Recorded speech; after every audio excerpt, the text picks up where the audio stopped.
आखिरी समय पर थी। तभी हम एक कैप्टन को देखते हैं जिसके हाथ में एक सोने का सिक्का है। वो इस तरह के सिक्कों से भरे हुए कई बक्से एक जहाज के अंदर लोड करवा रहा था। इन बक्सों के ऊपर CSA लिखा था। तभी अचानक ही उनके ऊपर हमला हो गया, लेकिन कैप्टन ने जल्दी से जहाज को पानी में उतारा और सारे इंजन बंद कर दिए ताकि अंधेरे में उसके जहाज का किसी को पता न चले। और हुआ भी कुछ ऐसा ही, वो दुश्मनों से बचकर निकल गए। अब कहानी आज के समय में पहुंची जब WHO की एक वैन में डॉक्टर सोफिया बैठी थी। ये वैन अभी अफ्रीका के लास वेगस शहर में है। इस शहर में एक बीमारी तेजी से फैलने लगी है। एक नए मरीज की जांच करने पर पता चला कि उसे भी वही बीमारी है जिसके बारे में अभी वो कुछ भी समझ नहीं पाए हैं। मरीज की मां ने बताया कि कुछ दिन पहले ये अपने पिता के साथ माली देश गया था और वहां से लौटने पर इसकी ये हालत हुई है। सोफिया ने मरीज को गाड़ी में बैठाया और अपने सीनियर से बात की कि अब इसे भी मिला लो तो टोटल 6 लोग हो चुके हैं। हमें जल्दी से WHO को ये फाइल देनी चाहिए। लेकिन सीनियर का मानना था कि इतने कम केसेस में कोई उनकी मदद नहीं करेगा। सोफिया अब माली देश जाकर ये पता लगाना चाहती थी कि वहाँ ऐसा क्या है कि लोग बीमार पड़ रहे हैं। माली देश में इस वक्त अंदरूनी जंग चल रही थी और सीनियर ने कहा कि कोई भी तुम्हें ऐसे खतरनाक हालातों में उस देश में जाने की परमिशन नहीं देगा। इसी दौरान एक नकाबपोश आदमी उनके ऊपर नजर रखे हुए था। शायद उसे इन डॉक्टरों का यहाँ आना पसंद नहीं है। तभी सोफिया को ध्यान आया कि मरीज के पिता का भी सैंपल ले लेना चाहिए। जिसके बाद सोफिया लाइट हाउस की तरफ निकल गई जहां वो काम कर रहा था। वहां पहुंचकर सोफिया ने देखा कि उसकी भी बिल्कुल वैसी ही हालत है जैसी उसके बेटे की थी, बल्कि वो तो जान गंवा चुका है इस बीमारी से। सोफिया ने चुपचाप उसका सैंपल लिया और बाहर आ गई। इसी बीच पास के समुद्र में एक आदमी बोटिंग कर रहा था और नकाबपोश आदमी जो दूर से डॉक्टर्स को देख रहा था, उसने अचानक सोफिया पर हमला कर दिया। लेकिन इस बोटिंग कर रहे आदमी ने तभी वहां आकर सोफिया को बचा लिया। लेकिन इसी हाथापाई में वो नकाबपोश आदमी सोफिया का बैग लेकर वहां से भाग गया।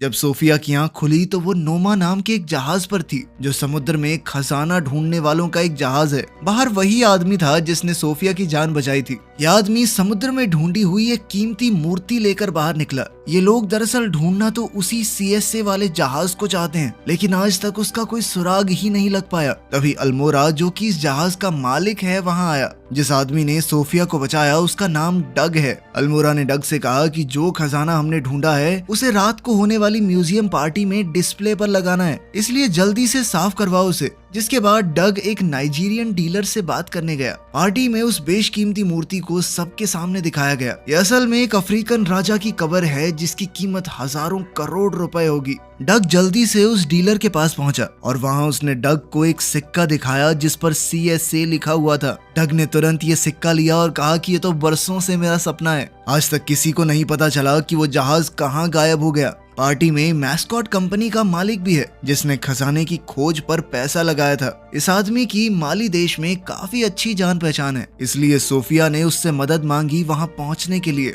कंपनी के मालिक ने कहा कि वहां जाने में बहुत खतरा है, लेकिन अगर वो फिर भी जाना चाहती है तो वो रास्ता निकालने की कोशिश करेगा। कुछ देर में डग भी वहां आ गया और उसने CSA का वो सिक्का जेम्स को दिखाया। उसने ये भी बताया कि ये सिक्का माली में रहने वाले एक आदमी को मिला है और डग का मानना है कि उस जहाज का मलबा भी माली में ही कहीं मौजूद होगा। जेम्स ये सुनकर काफी खुश हो गया और उसने डग और अल्मोरा को 3 दिन के लिए माली जाने की इजाजत दे दी। वहां जाकर वो इस जहाज को ढूंढने की पूरी कोशिश करेंगे और अगर जरा सा भी कुछ सुराग मिला तो फिर पूरा ऑपरेशन स्टार्ट हो जाएगा जहाज को ढूंढने का।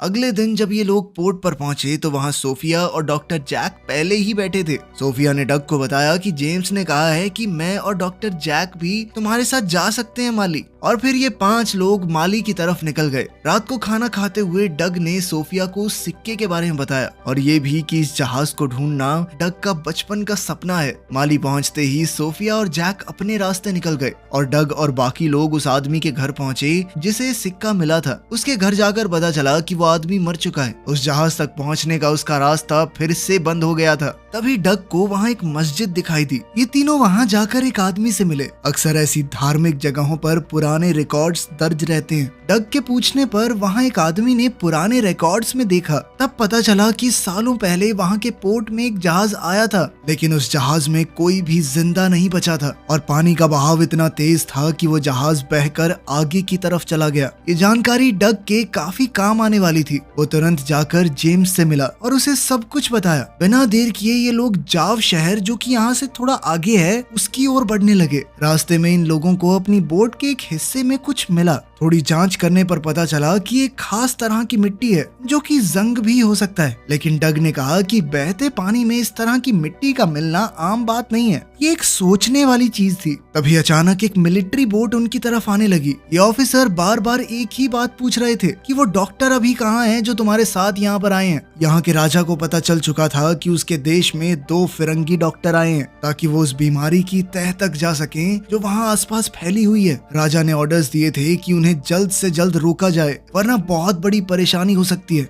डग समझ गया कि कुछ तो गड़बड़ जरूर है, वरना इन्हें डॉक्टर्स से क्या दिक्कत। डग ने जवाब दिया कि सर, हमको ज्यादा इंग्लिश नहीं आती है, तो बोट साइड में लगा के बात करते हैं। डग ने उनकी ओर एक रस्सी फेंकी जो उन्होंने अपनी बोट पर बांध ली, जिसके बाद डग ने अपने दोस्तों को इशारा किया कि फुल स्पीड में दौड़ाओ, और एक ही झटके में ऑफिसर्स की बोट पलट गई। डग ने जल्दी से वो रस्सी भी काट दी और फिर वो लोग वहाँ से भाग गए। लेकिन मुश्किल अभी खत्म नहीं हुई थी। कुछ ही दूरी पर 2 और बोट्स उनका इंतजार कर रही थी और वो उन्हें देखते ही गोलियां चलाने लगे। डग समझ गया कि अब तो हमें बोट से कूदना होगा, वरना जान बचने वाली है नहीं। कूदने से पहले उन्होंने फ्यूल टैंक में चीरा लगा दिया ताकि जबरदस्त धमाका हो। जब दूसरी बोट उनके करीब आई तो तीनों पानी में कूद गए। ऑफिसर्स ने बोट पर गोलियां चलाई और लीकेज की वजह से एक जबरदस्त धमाका हुआ जिसमें सारे के सारे पुलिस वाले मारे गए। जल्द ही ये तीनों नदी से निकलकर किनारे पर बने एक घर में पहुंचे। रूडी ने डग से पूछा कि अब तो हमारे पास बोट भी नहीं है, तो जहाज को ढूंढने का काम बंद कर देंगे क्या? डग ने कहा कि उसे बाद में ढूंढेंगे, पहले तो हमें उन डॉक्टरों की जान बचानी होगी। अगर इनके हत्थे चढ़ गए तो मार देंगे दोनों को। डग ने रूडी से कहा कि तुम जल्दी से बॉर्डर पार करके अल्मोड़ा के पास जाओ, और वो खुद जेम्स के साथ दोनों डॉक्टरों को ढूंढने निकल गया। वहाँ दोनों डॉक्टर्स एक गांव में पहुंचे जहां एक भी आदमी नहीं दिख रहा था। उन्होंने बहुत ढूंढा लेकिन हर तरफ सन्नाटा था। सोफिया को एक घर में लोगों की लाशें मिली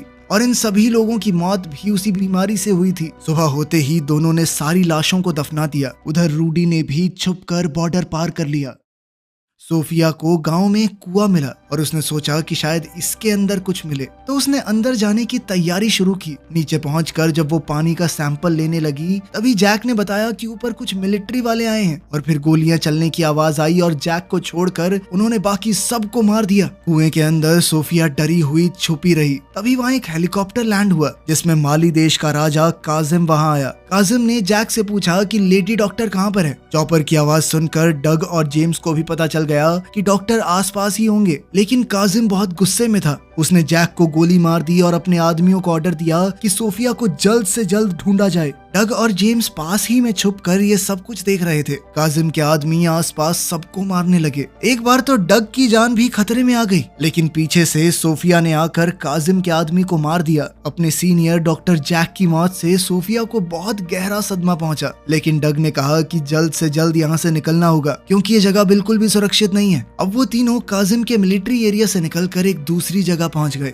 लेकिन ये लोग जहाँ पहुंचे हैं ये और भी ज्यादा खतरनाक है। तभी वहाँ कुछ घुड़सवार आए और इन तीनों को बंदी बना लिया और अपने राजा गॉडिगो के पास ले गए। गॉडिगो ने उनसे पूछा कि यहाँ तुम क्या करने आए हो? सोफिया ने बताया कि मैं एक डॉक्टर हूँ और एक बीमारी फैली हुई है आपके इलाके में, उसकी खोज कर रही हूँ। बीमारी का नाम सुनकर उसे एक कमरे में ले जाया गया जहाँ न जाने कितने लोग उसी बीमारी से मर चुके हैं। सोफिया ने जांच करके कंफर्म किया कि हाँ, इन सब की मौत भी उसी बीमारी से हुई है। उसी का पता लगाने आई हूँ मैं यहाँ पे। थोड़ा सोचने के बाद गॉडिगो ने उन सब को अपने शहर में रहने की इजाजत दे दी। इसके बाद सोफिया ने वहाँ के पानी की जांच की तो पता चला कि उस जगह का पानी जहरीला हो चुका है और ये नेचुरल तरीके से नहीं हो सकता। इस पानी में जरूर जानबूझकर कुछ मिलाया गया है। यही बात उन्होंने राजा को बताई और कहा कि पानी में ये जहर कहाँ से आ रहा है, इस बात का पता लगाना ही होगा। राजा ने भी हामी भरते हुए कहा कि जल्द से जल्द पता लगाओ, तुम्हारी जितनी मदद मुझसे हो पाएगी मैं करूंगा। इसके बाद जेम्स वहाँ के बच्चों के साथ फुटबॉल खेल रहा था। जब बॉल थोड़ा आगे चली गई तो वो उसका पीछा करते हुए एक अनोखी जगह पर पहुंचा। इस जगह पर तो अलग सी पेंटिंग्स बनी हुई थी